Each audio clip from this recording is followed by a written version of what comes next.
Good afternoon, everyone. This is Michelle Young, the Executive Director of the University Council for Educational Administration, with the UCEA webinar series on educational leadership. Today's discussion goes directly to the heart and core mission of the UCEA Consortium. We will be discussing research on key components of high-quality principal preparation programs and highlight new data which documents how UCEA members reflect this research as they prepare future leaders for our nation. Nothing could be more important for UCEA and our members. In January, UCEA released a new report titled A Deeper Look, Inspired Data Demonstrates Quality in Education Leadership Preparation. The report, which is available in the handout section of the webinar control panel, synthesizes data drawn from a valid and reliable program evaluation survey, the Inspire Preparation Program Survey. The program evaluation data gathered distinguishes UCEA membership from the broader field of educational leadership preparation providers, and we're going to share some of that data today. Joining us are three outstanding educational leadership faculty members and researchers to discuss the importance of program evaluation data and what it means for quality leadership preparation. First, we'll have Diana Pounder from the Utah Education Policy Center. Diana is a founding member of the Inspire Leadership Survey development team and has worked extensively on research culminating from the survey.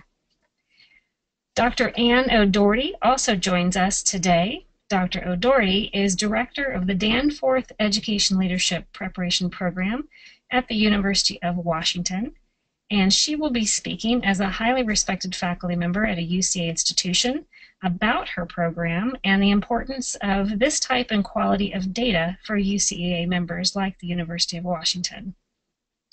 Finally, joining us today is Dr. Erika Hunt from the Center for the Study of Education Policy at Illinois State University. Erika is leading efforts with the Illinois Partnership for Advancing Rigorous Training, IL-PART, to bridge research and practice in the high-quality preparation of school leaders in Illinois. Dr. Hunt will speak to the increasing use of program improvement data by states and/or at least to the importance of increasing program improvement data within states. On behalf of UCEA, a warm welcome to each of you.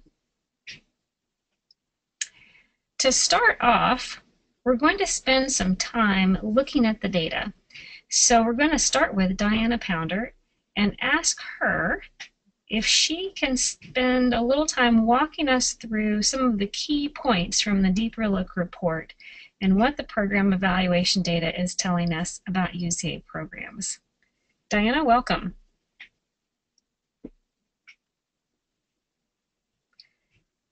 Diana, I see that you have a muted microphone, so you might want to unmute yourself. There we go. Sorry.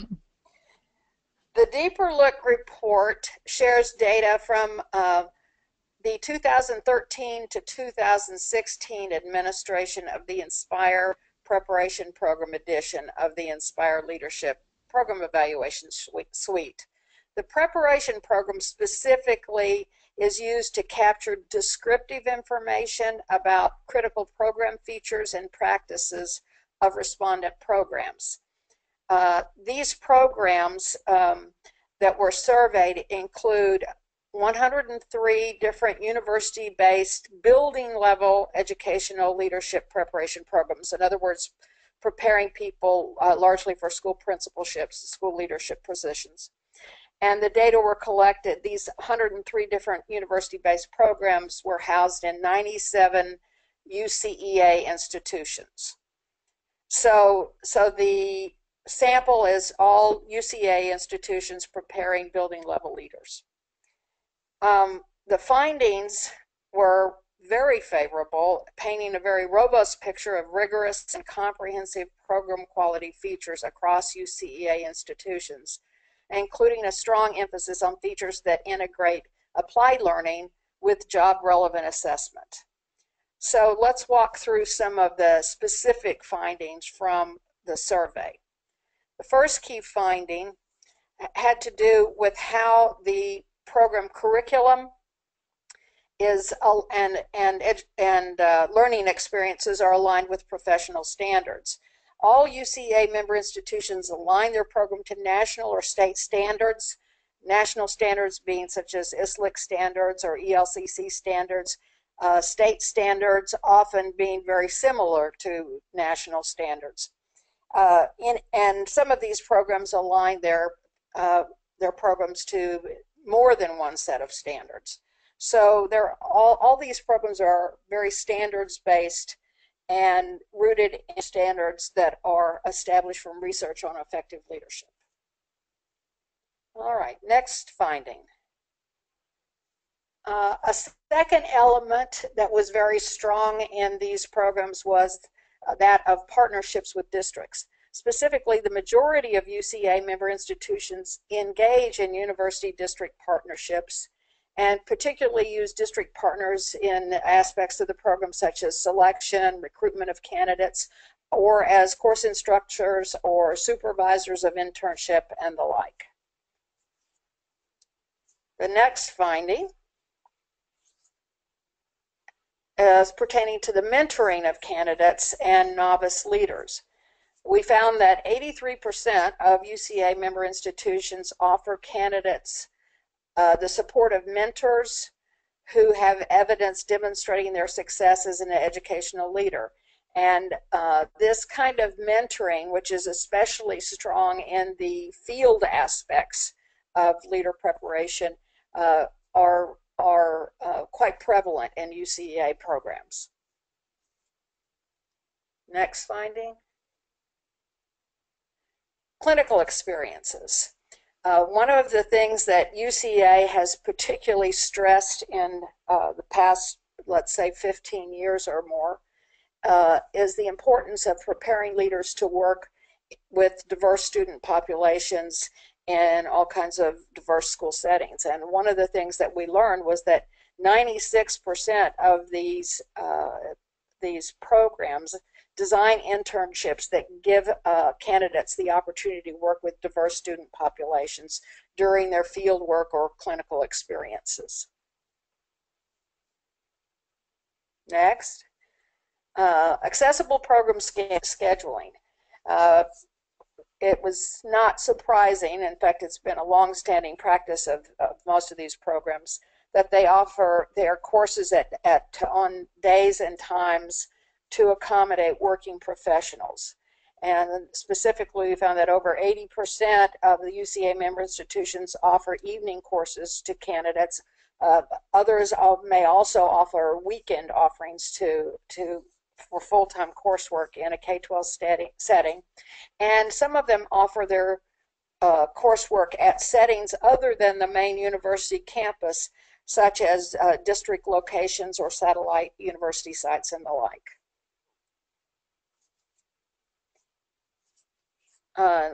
Another finding is pertaining to course instruction and the faculty involved in that course instruction.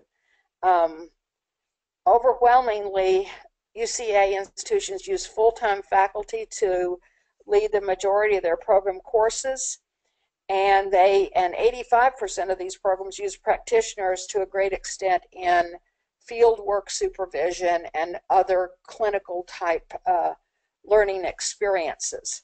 One of the benefits of using full-time faculty is that is their main job, and it is central to their work responsibilities, and they are more likely to stay informed about latest developments in research and practice. Next.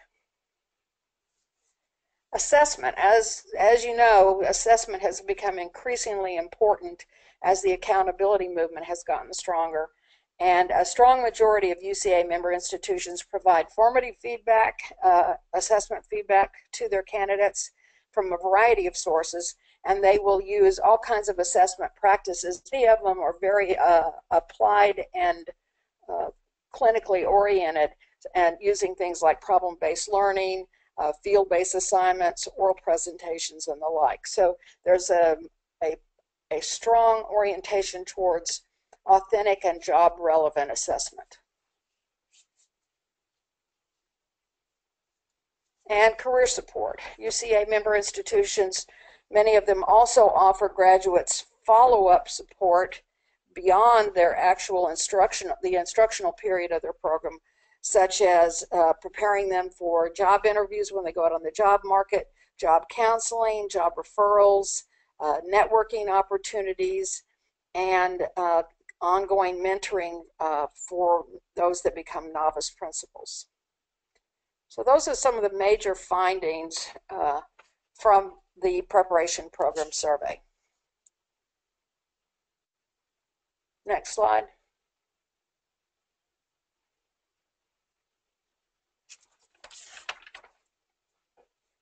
Thank you.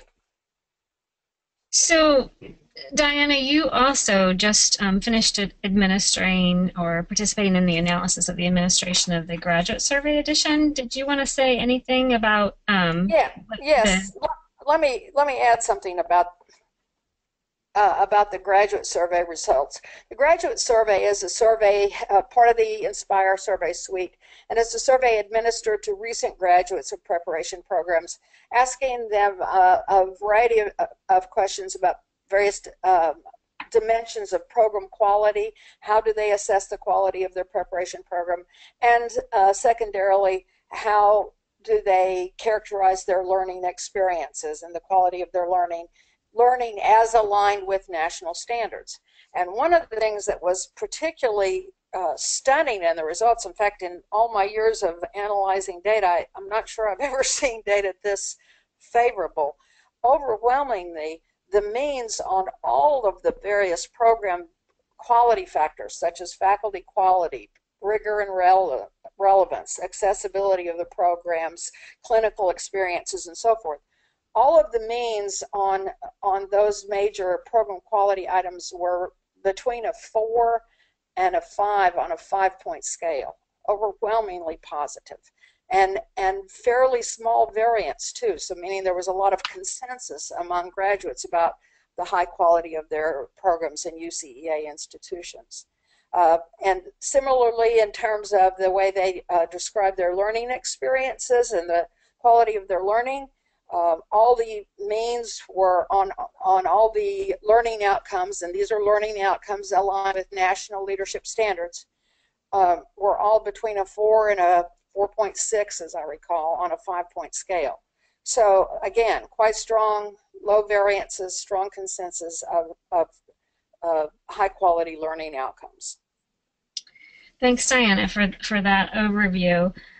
This data clearly paints a very encouraging picture of the UCEA programs and certainly helps us dispel some of the most common critiques of programs. We look forward to seeing the next report coming out from the Inspire group that puts together the graduate survey data along with the preparation program survey data to be able to see some of these trends and a bit more fine-grained.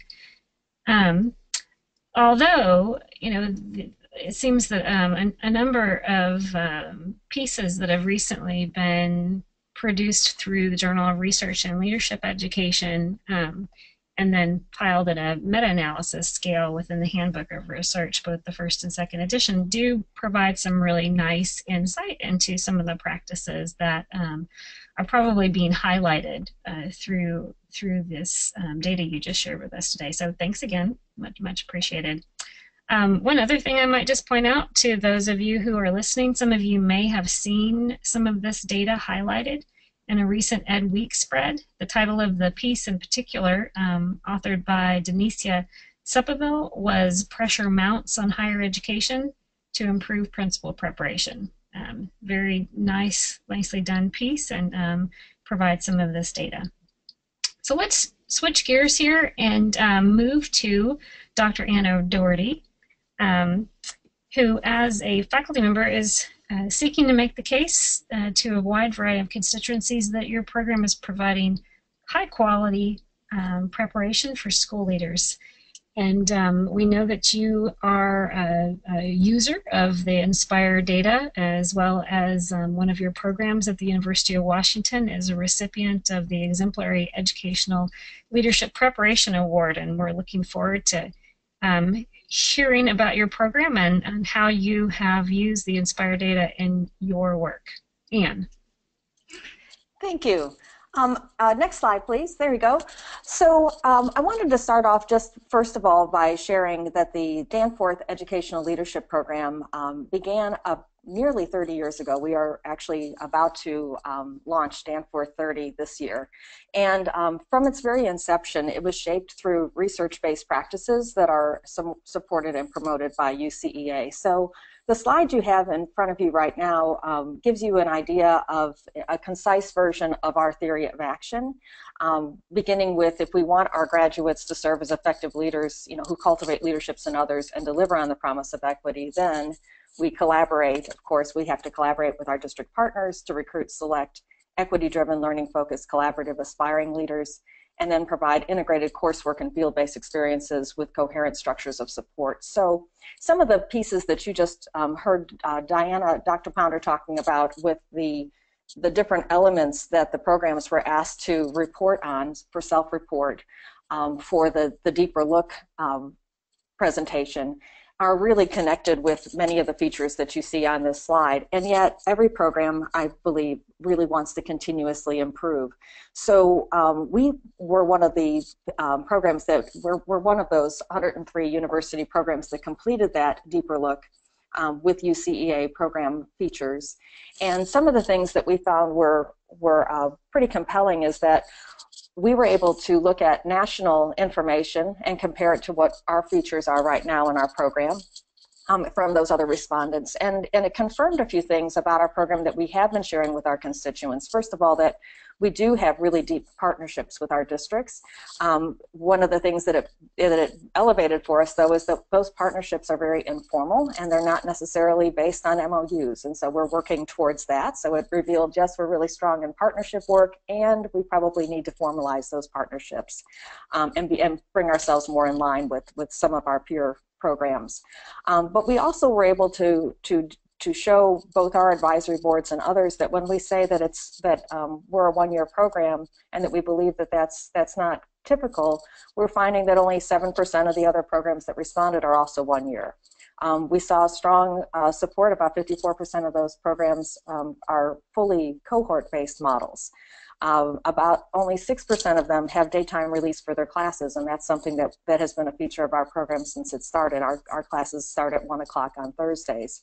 And that 27% are still fully face-to-face, and we are as well. So I felt that there were just even completing the survey helped to elevate some areas that we might that we have already started working on, and then also having this type of data to be able to show our professional educators board and our other district partners, some of the things in which we believe that we're right in there with the rest of the field, particularly from UCEA institutions and other areas that maybe we want to address. I think that has been very helpful for us.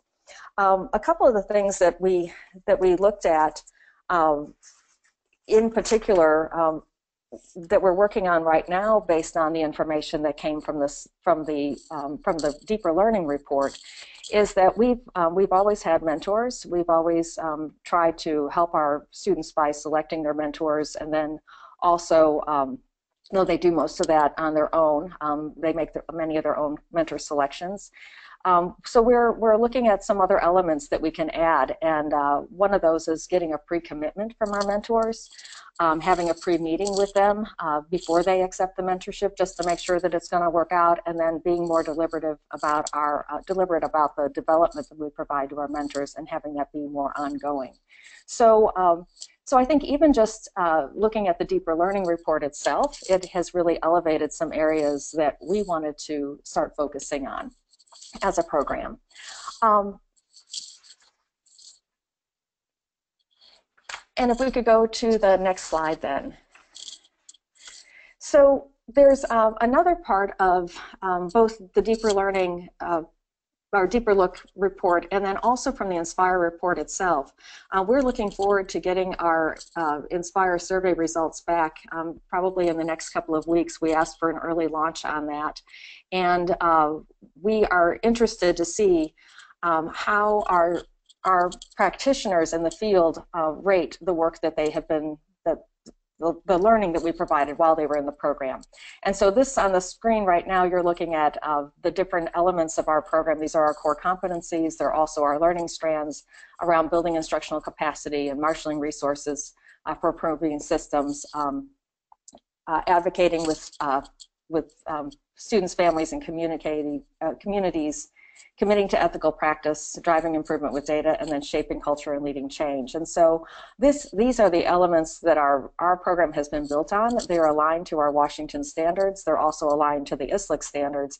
But we really are interested in hearing from the Inspire suite, sending that out to our graduates. How do they think we're doing in those areas? We can see from the Deeper Look report that we're very much in alignment with what the rest of the respondent programs are providing work in, but we do want to know what is the quality that is perceived by our candidates on those. So we're looking forward to our Inspire results to help get us some confirmation in those areas.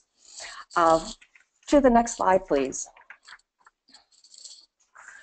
We also will be looking at the Inspire report for some more confirmation about the clinical experiences that our students receive and how those connect up with what we are doing in coursework. And also how our candidates are really experiencing their work world now that they have graduated from the program and they're out practicing. So part of our program is that we do look at candidates very carefully before they come in terms of what knowledge and experience do they bring to the program, but then also how do we give them additional knowledge and experiences while they're in the program that are coordinated between coursework and field practice, and then how well are they cultivating leadership in others. That's a large component of our program, is that it's not good enough to lead yourself. You also have to be able to develop the capacity of your community and of your faculty to be able to continue this work and always be looking forward to the sustainability of the work that you're doing. So, and then how are you measuring your impact and outcomes? You know, how do you measure whether or not the professional development that you provided is making a difference for student learning? So again, we're looking forward to our Inspire, our most recent results will be coming back from Inspire to let us know on how our candidates are actually seeing our program. We carry a lot of data while they're in the program. We do course instructor surveys. We provide that information. We discuss those as an instructional team. We're about to do that this next week with our instructors. We're meeting to discuss our course instructor survey data. So we have a lot of in-program data, but we are looking forward to having this post-program to find out what difference is it making for people in their careers. Can we go to the next slide? And so I also wanted to talk a little bit about something that came up in the Deeper Look report, and that is about career support for candidates and how much data are programs tracking. So, you know, tracking whether or not someone has completed their program or has gone into a position, do they stay in their positions once they take those positions? That's all part of that Deeper Look report. That's also, we're going to be gathering some of that information through the Inspire report as well. And I wanted to point out that in the state of Washington, we have an organization called the Washington Council of Educational Administration Programs. And we're a volunteer program. We represent the 18 Washington State approved university programs that prepare principals and program administrators and superintendents in the state. And we have come together many years ago to really work on how do we improve our programs to improve not only the effectiveness of our principals and our superintendents, but also how do we improve our programs to improve and enrich the learning experiences of our P-12 students. And working alongside our state at the Professional Education Standards Boards, we're also looking at much of the data that is coming out of both the Deeper Look report and also the data that's coming out from the UCEA Inspire graduate reports to look for areas that we might focus on as a state to even help us with our own comparison across the state of our program. So one of those pieces of data that we've been seeking from the state is not just our own programs retention, our own programs placement rates, et cetera, but taking a look at those across the programs in the state to see what can we do together to better ensure that people who enter programs are able to complete those programs if they are candidates that ought to be receiving a principal's credential, and we want to make sure they receive the support that they should. You know, how are we helping to recruit and select so that we are recruiting and selecting high quality candidates that represent the rich diversity of the students in our state, and how can we work together as a team? So the more data that we can pull from these various sources, from Deeper Look and from Inspire, the better it helps us to be able to help each other as programs, to lean on each other and to set some goals and work together to prepare our principals and superintendents across the state.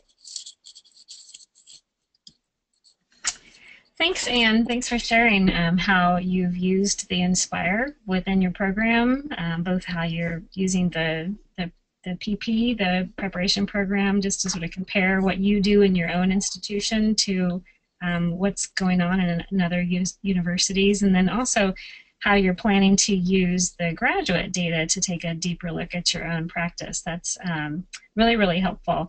I really applaud you. I think the work that you're doing in Washington with the state is incredibly important. It's so important to have faculty leading the charge towards providing evidence so that they can use that to improve their programs, but then also to be able to demonstrate, you know, what a quality program looks like and how that's distinguished from practices that are not of high quality. UCEA, as Anne began to allude to, has developed some tools for faculty who are interested in doing that sort of work within their states as well as for state leaders, and it's called this State Evaluation of Principal Preparation Toolkit, and you can access this online at sepkit.org. And all of the materials there are free of charge and downloadable. But it is really important that you don't just have the program data of what programs are doing and the candidates and how the candidates feel perceived the quality of the program and the various pieces of their program, as Diana was sharing, but then also just think of the power of being able to use that data if you also have certain state data in hand to compare over time. One of the things that the SEP kit does is it goes through all the different types of data that you might be interested in collecting, and then also provide some of the strengths and weaknesses of those data sources as to be used as indicators. Highly recommend that resource to anyone who's interested in that. The slide that you see in front of you is another tool that UCEA has developed over the last few years. UCEA compiled data from 50 states concerning their laws and regulations concerning principal preparation and certification. And our purpose in doing this was to determine how much authority states have in leveraging quality leadership preparation and practice. And we found that only 26 states out of the 50 require program review at specific intervals. Now, 32 states do require a review for initial program approval, but only 26 currently require that programs be reviewed at specific intervals once they are initially approved. That's a shame because state authority to approve preparation programs, it could be a significant lever in terms of ensuring high quality preparation. The chart here shows you how many states incorporate high leverage policies, which include the requirement that there be a explicit selection process, that programs use program standards, that there be some sort of university district partnerships that inform the preparation, that there be internships, and that state program and that the states have some sort of program oversight. And you can see that the darker the hexagon, the more high leverage policies that the states have in place. And only 2 of the states have incorporated all 5 practices in their state policies and regulations. So this is a perfect opportunity to kind of segue then to the state perspective. And so we're going to switch over to Erika. Erika, as a leader of a state partnership dedicated to improving principal preparation in Illinois, you, I am sure, are quite familiar with the need to have these kinds of policies in place. In fact, Illinois is one of the 2 states that meets all of the criteria I just described. And furthermore, you are familiar with the INSPIRE work, which makes you an excellent panelist. I wanted to know what your thoughts are on the importance of having data like this, and whether or not you see a trend within the state policy context towards acquiring this kind of data. Yeah, well, thanks, Michelle. I'm Erika Hunt, and I'm in the Center for the Study of Education Policy, and I've been here for 12 years. Our center was behind all of the redesigning of principal preparation programs in Illinois that was done through legislation that's reflected in the chart that Michelle just showed you. And I also now administer a federal grant that's working with a consortium of high-need districts and universities to now implement those same criteria that we put at the state level.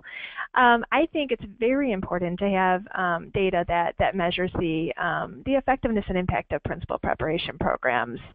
And I believe that because you can see from the slide that is up here right now, one thing that Illinois did really well is we spent a lot of time and energy into the redesigning of principal preparation programs, and that was through the approval process.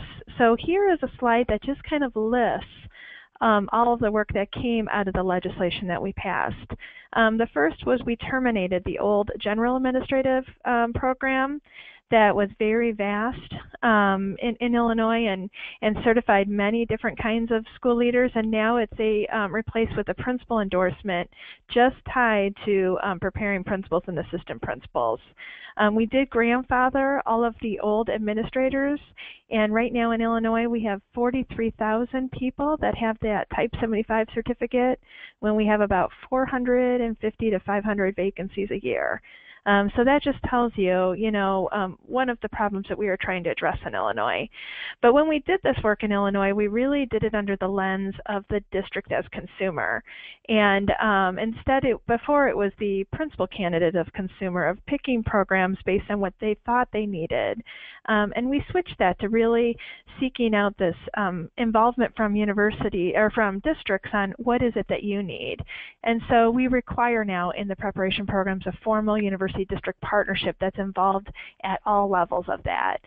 We also have many of the pieces that you see in the INSPIRE survey and the research by Linda Darlene Hammond, and that is in effect demonstrated by UCEA award-winning programs like UIC that guided our requirements, which include, selective admission criteria.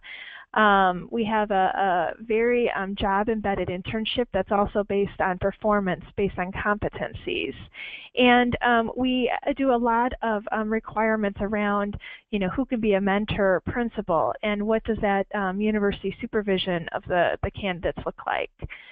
Illinois is also first in the nation to have broadened our endorsement to be a pre-K to 12 license, which means that candidates have to get experiences across the grade span in their clinical experiences and requires the integration of work in early childhood, ELL, and special ed.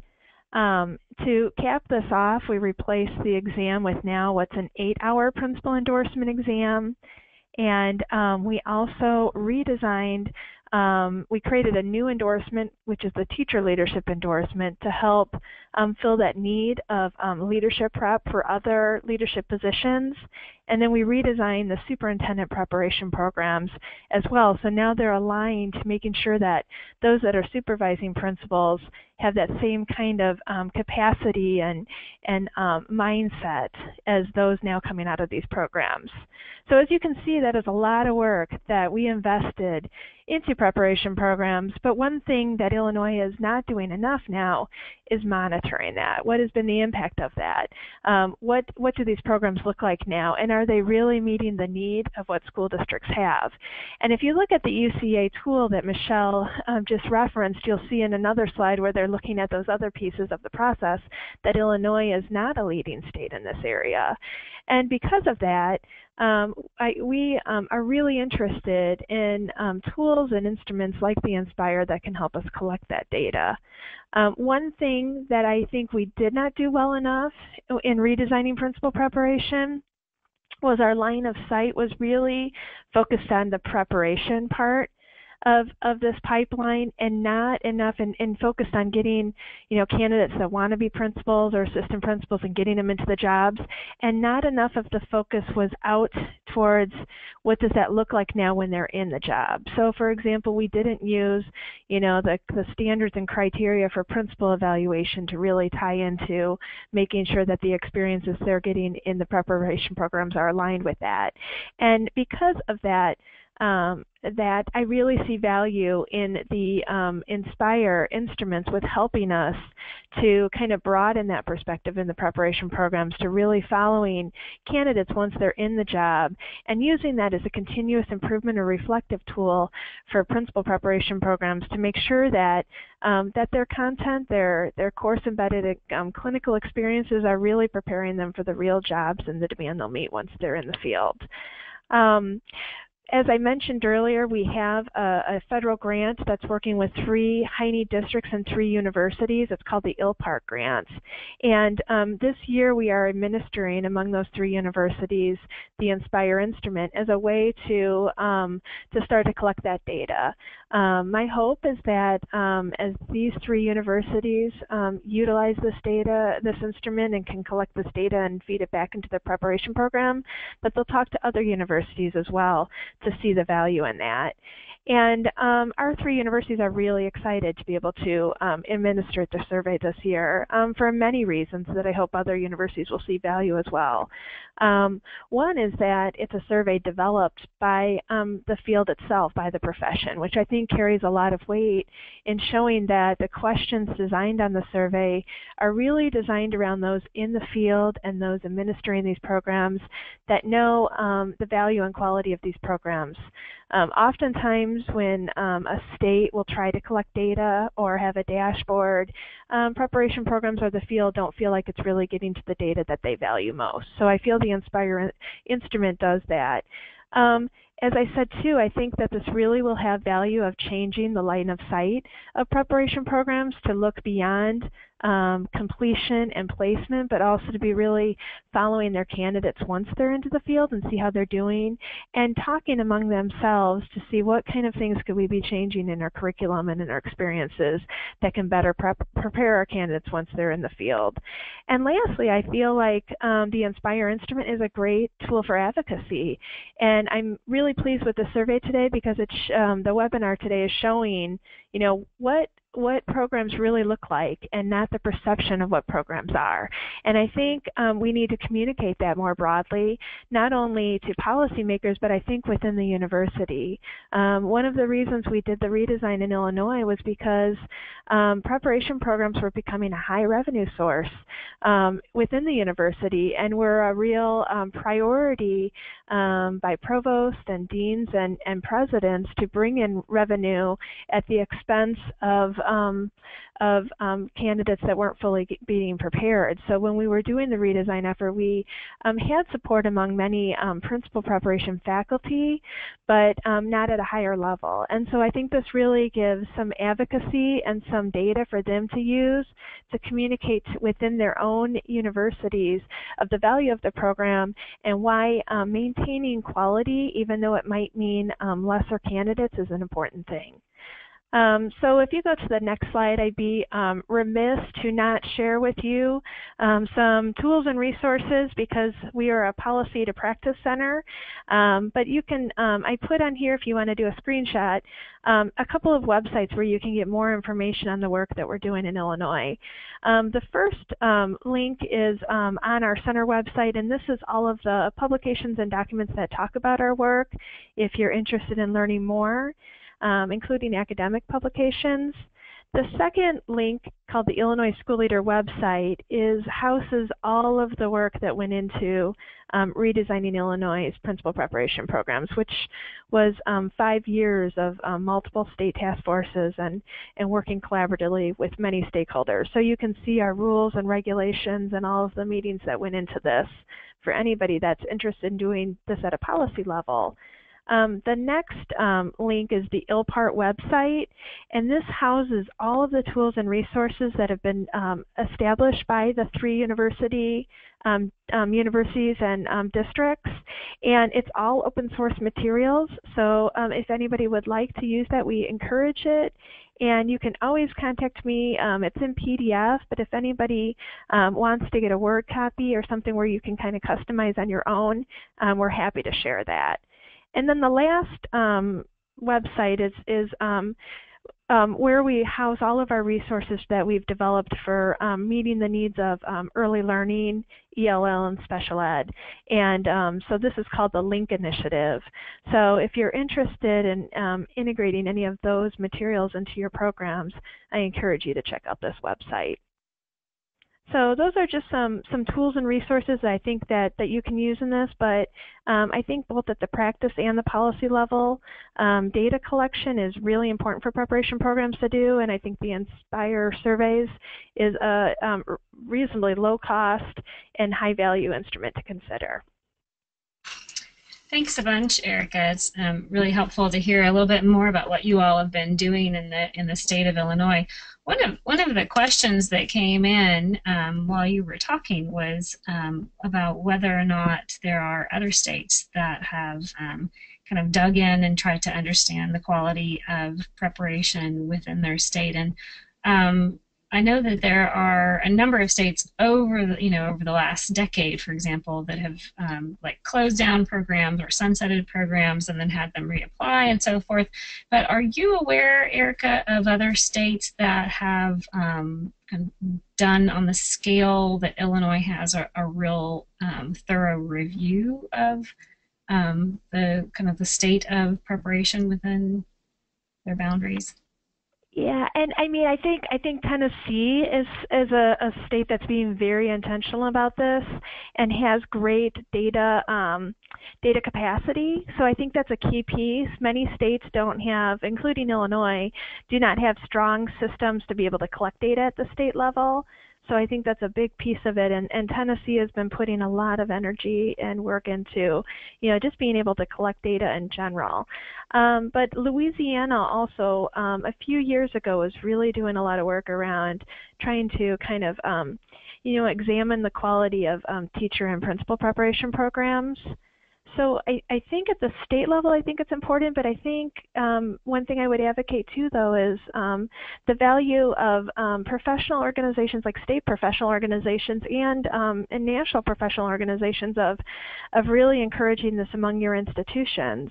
And I think when it's data that they collect themselves and use back in this continuous improvement process, I think that's what they will value the most. I'm not dismissing the importance for states to collect this data, but if they're collecting data and it's not valued by the field, then we're missing the point.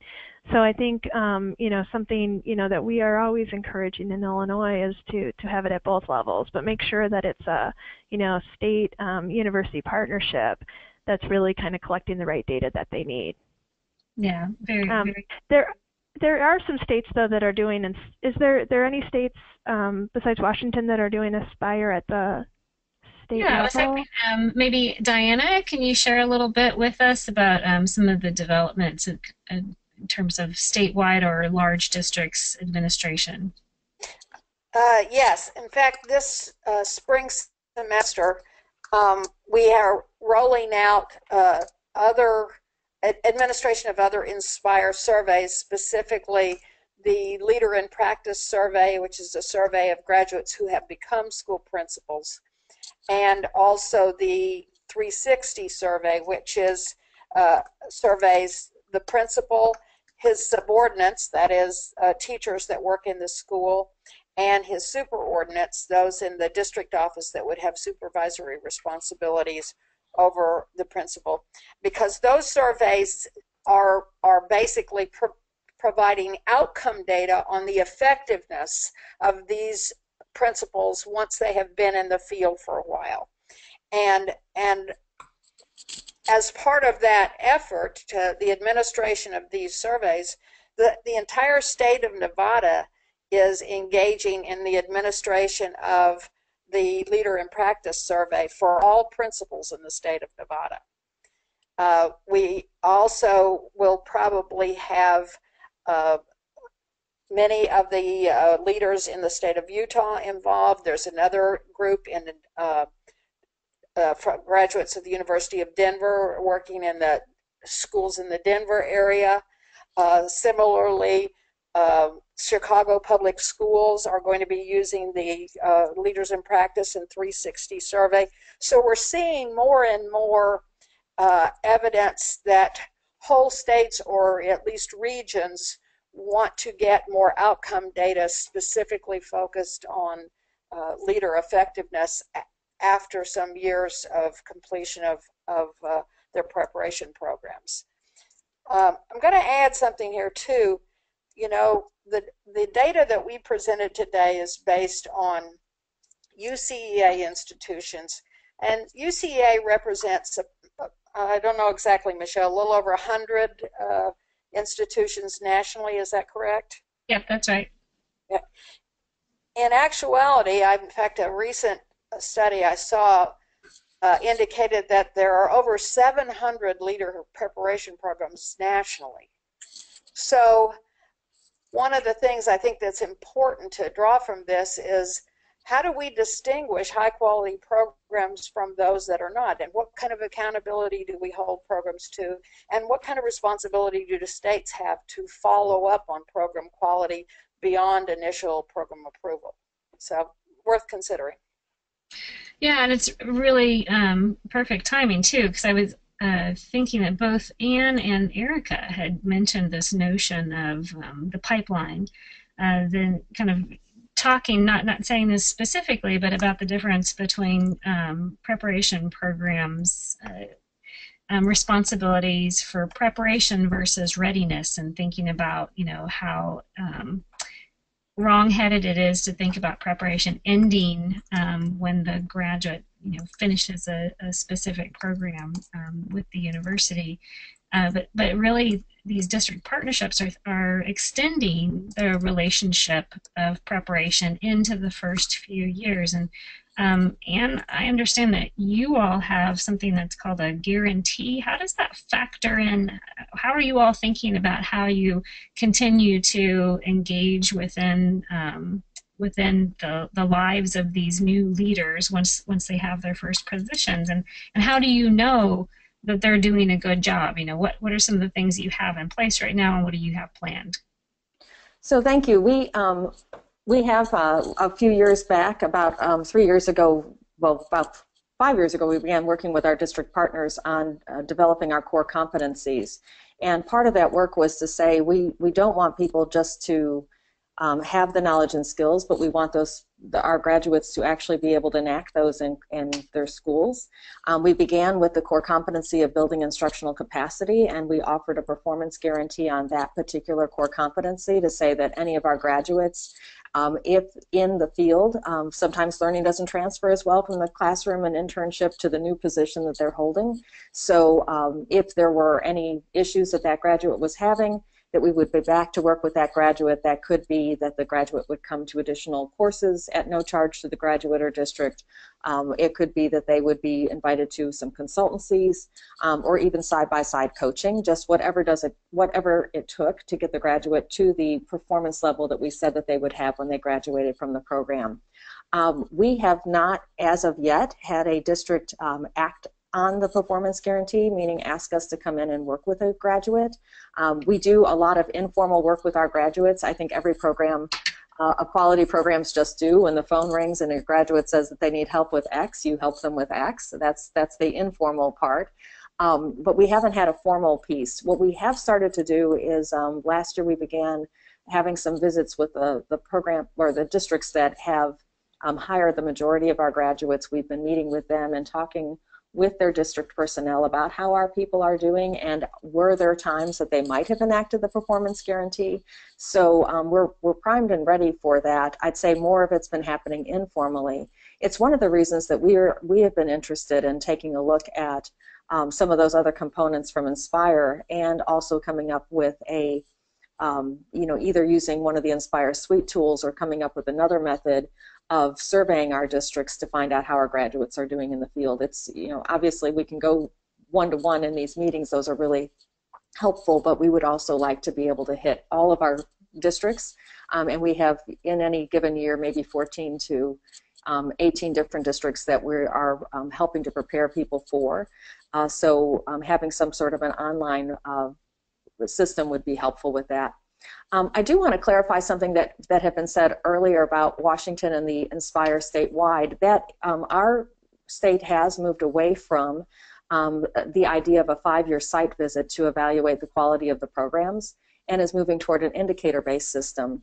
And that indicator-based system, we have been working with our professional educator standards boards. We have members who are stakeholders on the committees that are doing this work to determine what are those indicators that best support program quality, and also would help programs to determine areas for greater improvement. So some of those are, completion rates, whether or not they stay in their positions. Those were some of the data points I talked about.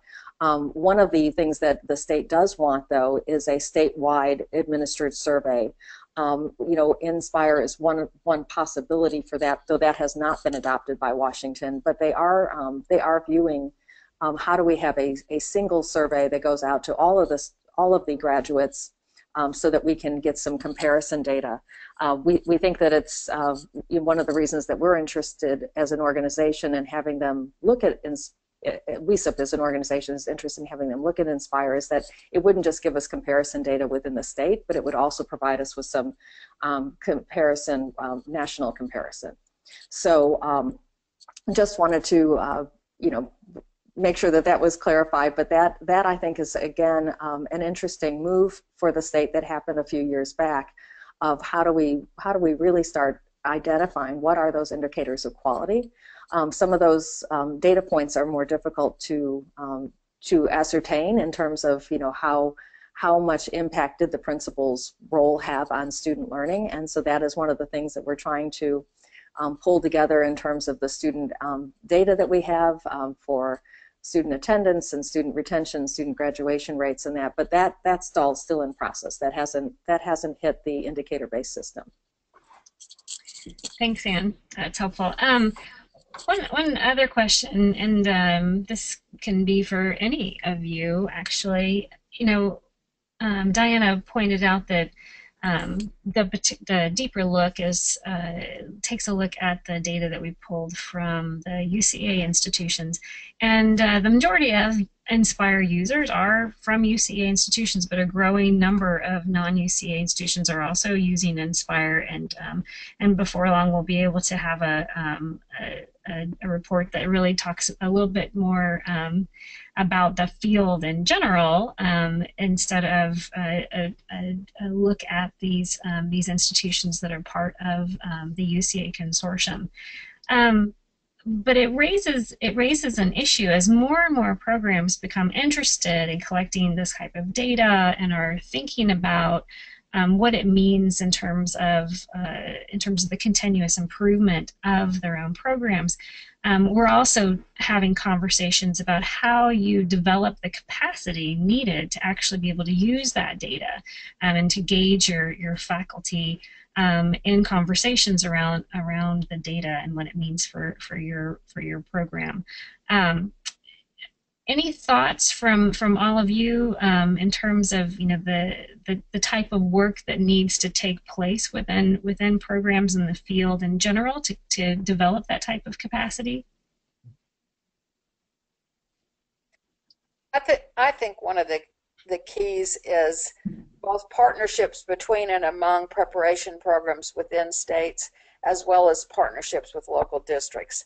I think the most effective or the most likely improvement, let's put it that way, the most likely improvement in the preparation of leaders is going to come from those professionals within a state that know their local area, know their school needs, and can combine their resources and expertise in ways that bring all preparation of leaders up. I really do think the partnerships across institutions and with districts is a pretty key element.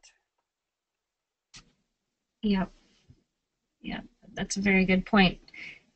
Anne or Erica, any thoughts? Anne, I know that you have used the Developing Evaluation Evidence tool. Mm-hmm.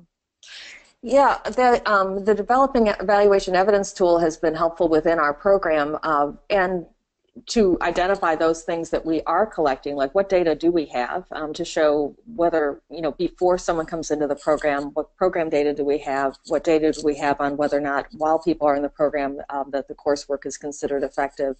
And then we've gotten as far as the career outcome pieces of that data, gathering evaluation evidence data. The piece that we are still wanting to dive into, and we're hoping that part of the work that comes from the state indicator-based system is going to help us with this, is to really identify what are the shifts that we see in terms of student performance and student learning outcomes at the in schools where our people are serving.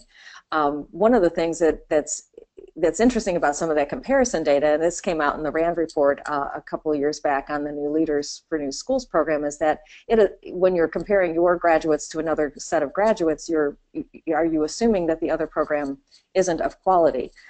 Because if all of your programs are of high quality, then you will probably see similar performance changes in the students. So we are looking at some of that data, though, with the state in terms of how can we use that to really leverage program improvement. So if we're finding, for instance, if we see that our people are not, what we really want to do is look at practice, and so that I think would be the next stage for us, is to really consider how can we use the other components of the Inspire suite within our program alone, and perhaps more widely to look at leadership practices, as Diana was talking about, other states are already doing. Yeah, thanks. And Michelle, if I could add into this, is Erika here. I think the biggest piece is having capacity within your department to do this work, and that's where I often see this not being done. Is if a department doesn't have their own, a faculty member or coordinator or somebody that's charged with doing this.